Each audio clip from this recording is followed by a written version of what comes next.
Street-Jitsu bag drill.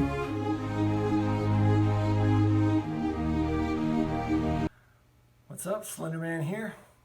I just got done about 30 minutes of drilling, or exactly 30 minutes of drilling the Street-Jitsu solo bag drill on concrete outside.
It was actually really fun.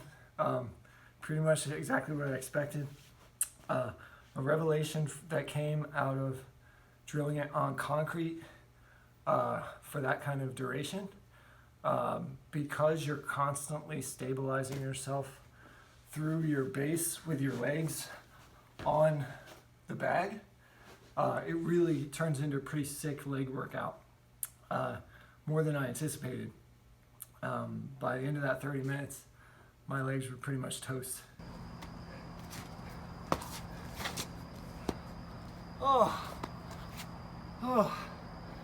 Toast.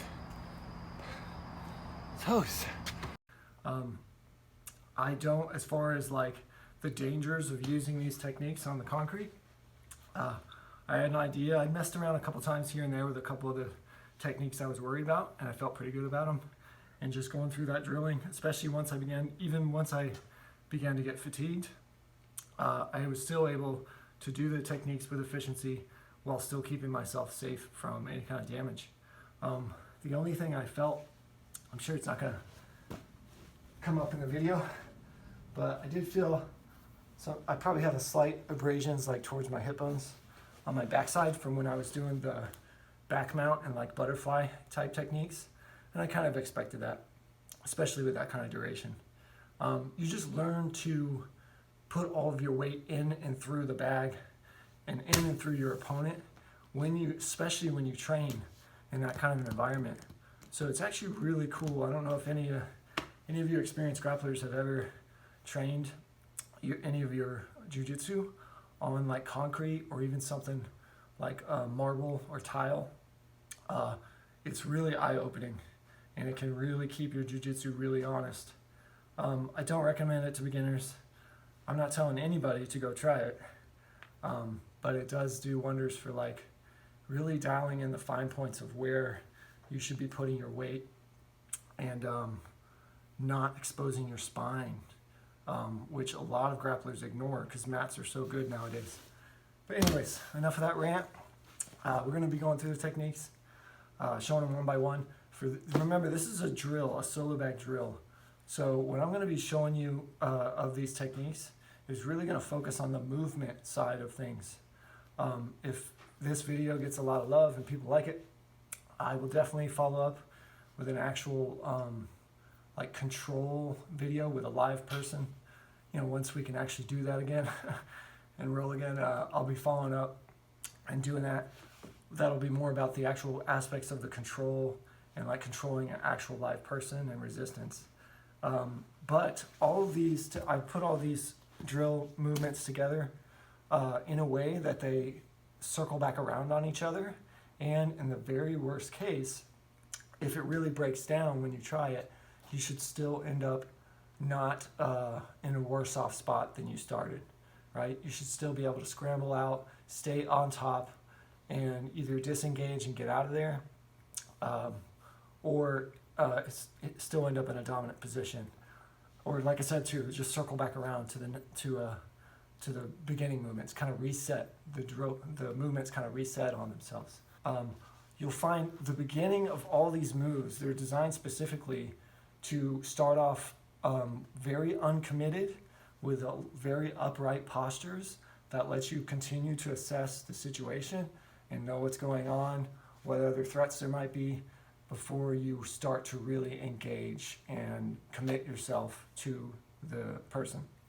All right, so it starts off in a way where at any point if you feel like other threats are coming and you're in more danger than you should be and you need to get out of dodge, the opportunity should be there. Also, you're gonna see a lot of control with just the legs itself, where I'll be using a wedge a lot of times. So when I talk about the wedge, it's just talking about making your leg in the shape of a wedge or spear to where it puts a lot of weight in distinct positions. And also if they try to wrap you up, because that's going to be where your connection to them is mostly going to be through your legs, especially in the beginning. If they try to attempt to grab at that, there's not going to be a lot to grab at, where it can still slide out in a way or drive through and you'll get out that way. And you'll see that kind of throughout the drill. All right, so again, starts off very uncommitted, lets you assess and disengage easily, and then as it progresses, you can choose to get more and more committed, so the techniques get more and more committed. Another point on that, one more part of my rant. This is designed, I called it Street-Jitsu. There is no Street-Jitsu, it doesn't exist, but what this is for and meant for is I've got a person who is intent on hurting me or intent on hurting someone to where I have to engage them, right? 99% of the time, you're going to be able to talk yourself out of that kind of conflict. As long as your ego's not involved, you're not going to be getting in fights where you have to prove yourself. This is a person who, for whatever reason, is intent on engaging you and keeps coming. You cannot get away, or he's intent on engaging someone else that you are meant to protect and care about, and you need to get involved. All right. So again, I'm really stoked about it. Hope you guys enjoy it.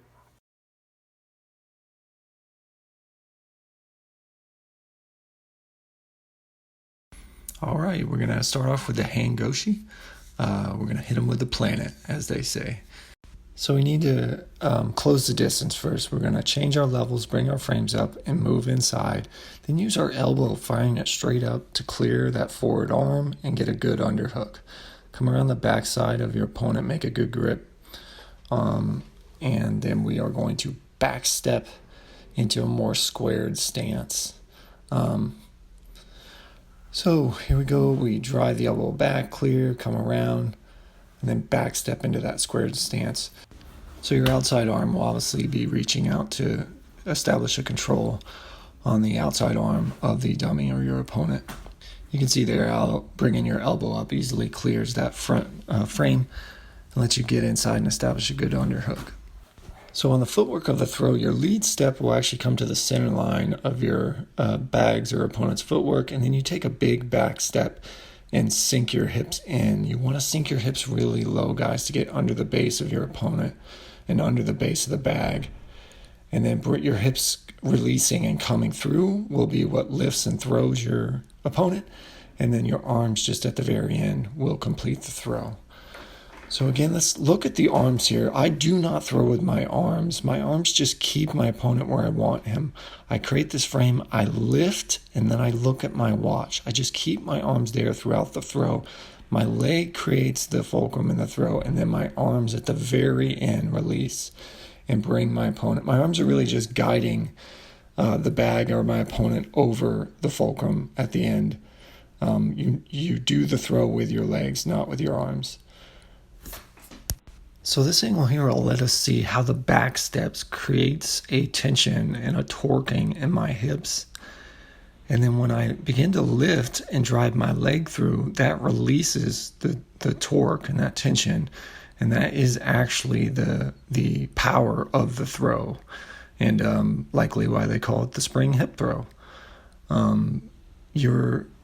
That back step creating that torsion and getting low in under your opponent's base and loading up those hips and then releasing it through allows you to really turn your opponent over and send them through the air.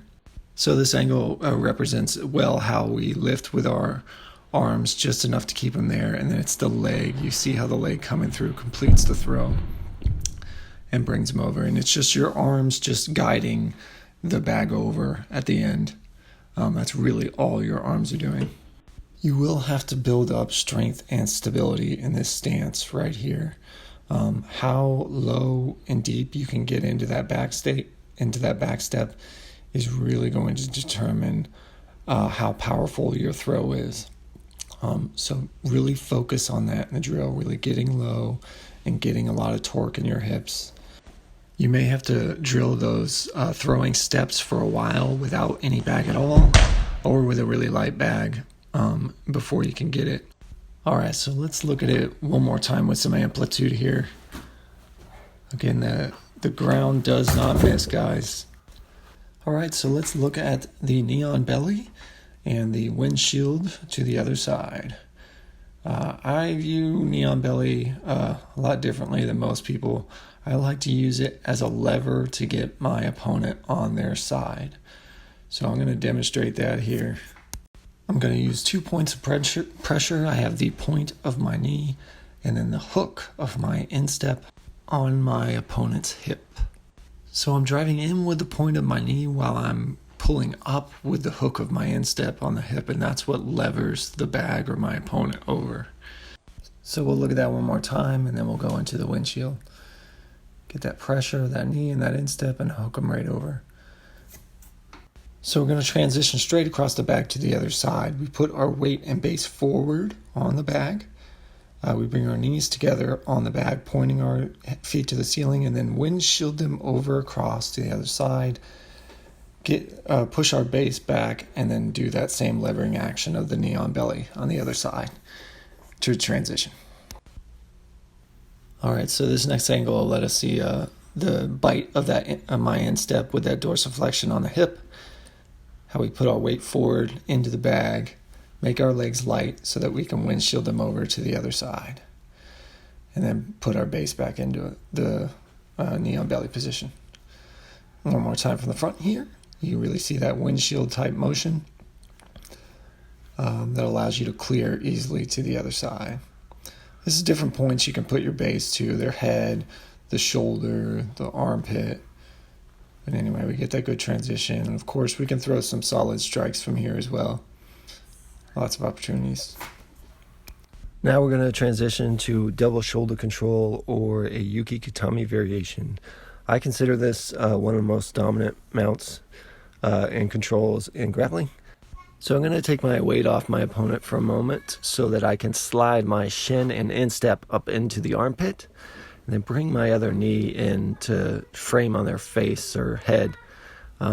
This is going to allow me to shift my hips now completely to the other side of my opponent and bring my knee around that opposite shoulder, and then settle back in and set my weight back onto my hip on my side to really pin them to the mat. So you can see here I post out far to my left to get my weight off and slide my shin up. Then as I shift my hips across, I simultaneously shift my head and weight to that other side and set up my post on the opposite side. So you can see here, shift my hips over, then my head comes over, and I post on that side. Getting on my side, getting my hips and weight back into the bag. So we'll look at a little grip detail here. Once I slide my shin and instep up into that armpit, there is an arm bar here. But watch how I use this arm bar grip to scoop the elbow on the opposite side to get it out of the way and clear a path for my knee to come through and around and lock down that shoulder on this side. We do want to reach down and scoop behind our opponent's shoulder or even their head and pull them up to help us drive our shin in. And then remember, this is double shoulder control. So I want you to watch how I use my right leg. When I transition my hips across, I use my right leg to bite down and control that opposite shoulder and elbow. And then I lean back into my opponent, driving my hip into them, keeping them pinned. So let's look at the double shoulder to the KIMURA or outside single shoulder control. About the only thing your opponent's going to be able to do in that double shoulder control is to shrimp and try to kind of sit up to make you fall to your back. We're going to ride that backward momentum and jump our hips back, and then use our leg to create kind of an arm drag, then bring our hips over into a tripod type position. We pull the bag onto its side as our knee slides in to reinforce keeping them in that position. So we're pinching our hips together at this point to control that top shoulder and working to isolate that top arm. You can see from this angle how when I swing my leg over, it drags that arm across. And then from my post, I can easily pull the opponent onto their side, and how my knee comes in to reinforce from behind. This angle here will let us see, once you tripod, your knee is in a perfect position to come in and as a wedge and bisect the arms and pin that bottom arm to the ground so that you can work towards the KIMURA. We also have a great opportunity for strikes at the ribs at this point as well. So a pretty cool transition. Now your opponent's best bet in that position would be to get their threatened shoulder to the mat. So we're going to use that against them by clearing the arms and getting back to knee on belly, reverse knee on belly. So this one's pretty straightforward. I use my right arm to pin that bottom arm down and easily clear it to bring in my wedge and establish that knee on belly. You're driving in towards their hips. All right, now let's use that back step to get back to double shoulder control. So I post on my opponent, swing my hips back and around, opening my legs up as wide as I can, then draw them back in to take the double shoulder control. You have to go high with the back stepping leg, but that bottom leg has to stay low to bite the other shoulder still, so that you can draw that back stepping leg back in easily and bind up the arms. For the drill, you now do the mirrored versions of the KIMURA transition and then the back step to the double shoulder control. What will happen a lot in this process is you'll lose an arm to where you only have one arm in and one arm out. And it leads us to our next transition, which is the mounted triangle. So we bring our weight forward momentarily just to grab the back of their head and easily pull them up, and then throw our leg underneath. We point our toe so it slides in underneath, and your opposite leg turns down in to complete the lock or the triangle. So I will demonstrate it here with the one arm in, one arm out situation, and you can see how it gets very tight very quickly. You will not have to figure for the legs. The lock is tight enough from this position with your weight involved to certainly put them out. So now we're going to look at disentanglement. That is how we free our legs and wedges from any attempts of the opponent to control them. So for starters, any inside arm, you need to push it down and out to clear it, and then step over your opponent's head. Then you sprawl your bottom hip out of any grips before you bring it back in. I want to point out when I'm doing this how close I'm keeping my elbows to my sides, and I'm only posting on my opponent. Another note, sometimes on the back step you end up with no arms inside, in which case you just follow the triangle and then disengagement transition, and you'll still end up in a really good spot to continue on. You can see there, sprawl that bottom hip out from the grips and then come back inside. I'm ready to go. So we hit that disentanglement from the triangle, and then we can move into the Street-Plata, which is a monoplata variation. This is actually a very dominant mount, especially for self-defense and even law enforcement. So I'm going to rotate completely around, use that torque to draw my opponent onto their side, and pin that bottom arm and wedge my knee through so that I can isolate both arms independently. Swim in, isolate the top arm completely, and get head control. Note I post all my weight onto my opponent's head when I rotate around, not on my knee that's on the ground. Then once I get my inside wedge and bisect the arms in, I take an angle. I almost go perpendicular to my opponent as opposed to parallel like you would in a traditional monoplata. And again, from here we just use that disengagement transition to clear ourselves from here. The inside arm gets pushed down and out. We bring our leg over the head to clear it. Then we use our bottom sprawl to bring that bottom hip out. And then we want to bring our wedge back in and end up in a reverse knee on belly.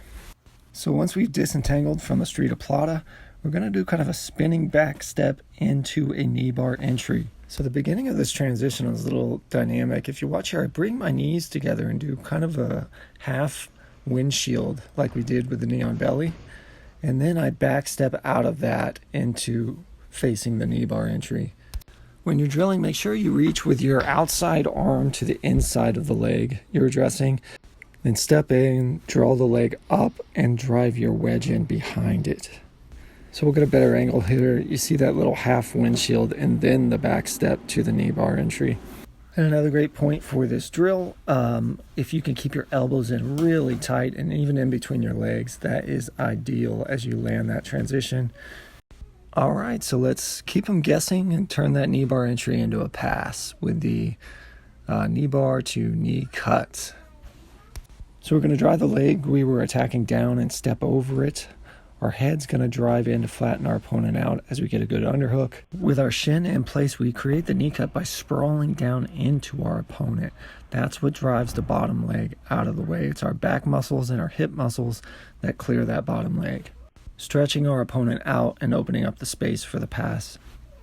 From here, you'll see how I turn back into my opponent first, keep my elbow on the inside so that I can drop right into the underhook as my head comes in and flattens them out. Next, we'll see how I want to reach out and get control of that bottom arm to keep my opponent from framing me out as I drive my head in. And finally, from this grip, you can easily see how I use my outside leg to clear any grip he has on my bottom leg as I cut. Now let's use our opponent turning into us, and they're trying to turn their hips into the ground to take their back with the back spin. For the drill here, I'll do kind of a half tripod where I post my knee on my opponent so that I can pull on their hip to turn the bag on its side a little bit. And then I spin to back control, driving my hips backward to level out my opponent. So as I pull him towards me and go perpendicular, watch how I bring my outside elbow to center mass and make it an anchor point as I throw my hips around. That elbow becomes the grip that lets me keep myself in position as I spin around to take the back. So the motion is kind of a forward roll that you sprawl out of, and then you retreat your hips back into your opponent's hips. That retreating motion is very important. Definitely drill that each time. That's what's going to kill your opponent's hips and let you really maintain position. If you want to hold somebody down that doesn't want to be, you're definitely going to want to have a good transition to front headlock control. So let's take a look at that. So we want to tripod up and take 2 quick steps around to the front side of our opponent, so that we can drive our shoulder right into the nape of the neck of our opponent. As a secondary form of control, we're going to take 2 more quick steps to a 45-degree angle where we are driving our shoulder into the opponent's shoulder and posting on their head. A note from this angle is how my head will dive to the outside of the opponent's body and my shoulder will drive hard into the nape of the neck. You want to keep your bottom as high in the air as possible while still keeping your back nice and straight and strong. Note how my grip slides in as I come around to find what would be my opponent's chin. And then as I transition into the secondary position, that same arm of mine is ready to bisect through my opponent's armpit. This next angle is a decent view of what that grip's about. It's coming around and you're trying to find like a chin strap grip on your opponent's chin. And you want to keep your elbows pinched as tight to your body as you can. Stay active on your toes to maintain your balance throughout all this. Alright, now let's look at a back take that's not only deceptive, but really puts you in a good position to really extend your opponent and open them up. We call this the teleport. We push off our opponent, cross step to clear their head, then back step into them. That lets you squat right down and just pick them up, really extend them. Then you can drop them down and just windshield into back control. Note how I stay posted on my opponent's back throughout my cross step. And then this back step needs to be powerful. You need to have good base and it needs to stay low to the ground. Then again, we pick them up, really extending them. And as we drop them back into the ground, we windshield back into the back ride. From this angle, you'll see how my feet windshield back around on top of my opponent's hips, and I go for a back ride. So we've been cooking our opponent for a little while now, and it's time to take complete control and take the back. Belly up with hooks. If we have to commit ourselves to controlling an individual, this is pretty much as good as it gets. So it starts with head control. I use my knee and a post on the right side of my opponent to really drive them into the choke. And then I pull them into my lap. And here's the most important part. My bottom leg comes in to find a hook, but then it draws back up towards me to bring him back into the choke. So that leg pumps in to get the hook and then back towards you. We don't want our hooks to drive our opponent out of an effective choking range. This angle shows how we're able to pull them up easily into our lap. We drive our inside knee all the way up to our elbow, and then we can use that as a leverage point to pull him up onto us. And then we sink in the choke. If you can drill, grabbing a cross grip to help that choke hand slide in easier, that's definitely ideal. You can see again how I'll use my right knee and a post on the shoulder to really drive the choke in deep. Right there, and then I push off my left knee to draw him into my lap. Again, you see that pump action of that bottom hook drawing him back up into choking range. Alright, if we did mess up somewhere along the line and our opponent got on top of us, we need to know how to use our butterfly hooks to get them off of us. So we're going to look at a butterfly lift and extension. So we start by grabbing a lower center mass double undergrip. Then we windshield our insteps inside to get our butterfly hooks. We then engage our quads, bringing our knee joint to a 90-degree angle while drawing up on our body lock or double underhook grip, and that will elevate our opponent. Now simply extending our opponent away while resetting a lower grip will sit us right up into a offensive position. From this angle, I just want to note how my insteps or hooks I'm creating with my butterfly hooks are engaged against my opponent's inner thighs to maintain that connection. When you're drilling these, definitely try really hard to maintain a 90-degree angle at your knee for those butterfly hooks. You don't want to overextend and you don't want to underextend them. So let's use this offensive position we've created to drive our opponent over and off of us with a SUMI geishi or butterfly hook sweep.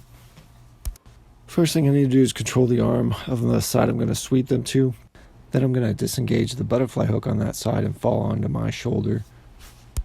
I'm working to turn the knee of my bottom leg then towards the mat to dig my toes in, and as soon as my toes can dig in, I'm driving off of that to perform the action of the throw or sweep. The misunderstanding would be that the throw is made with the butterfly hook itself. You're not doing anything with the butterfly hook other than maintaining the connection to your opponent. It is the bottom leg that creates the force for the throw. You can see how I drive off my toes, and that creates the force that drives my hips, turns my hips over, thus turning my opponent over. One more time. And one last time, you'll see how my bottom leg turns towards the ground, and I drive off my toes to bring them over, and my top butterfly hook just maintains that control and connection. Then we slap in the choke to perform the mirrored version of the back take on the other side. Alright, so we're really going to explode into our second butterfly lift and extension so that we can come up into a single, and you guys can pick whatever takedown or mat return you want from there. I just like to lift them and dump them. So we'll do the butterfly extension as before, but instead of maintaining our body lock grip, we explode and push them away so that we can post and come up into a single leg. So I opt for a high crotch grip and bring that back leg around, just lift them and dump them. I want you to notice here how my bottom leg will slide in to position for shin on shin. And then I post my hand, and then the grip for the single leg is an outside grip that comes around the back of my opponent. From there, it's arching my back and bringing my hips in that allows me to come out from underneath and then around the back of my opponent, giving me the proper angle for a takedown. So this angle here will illustrate while bringing your hips in to get out from underneath your opponent is so important. You can see here I extend them out, and then I bring my hips and sprawl inward, and that pushes the leg out of the way. It gets me out from underneath them, lets me come around aggressively to the point where the dummy just falls forward, and I just stay with it for the takedown. So that's it, guys. I know it's a lot of moves to take in, but they do kind of flow well together where it's easy to commit them to memory. And doing this drill, I think, is going to make for a rock-solid foundation for self-defense, particularly in your top game. So I hope you find this valuable. Please remember to like, share, subscribe. SLENDERMAN out.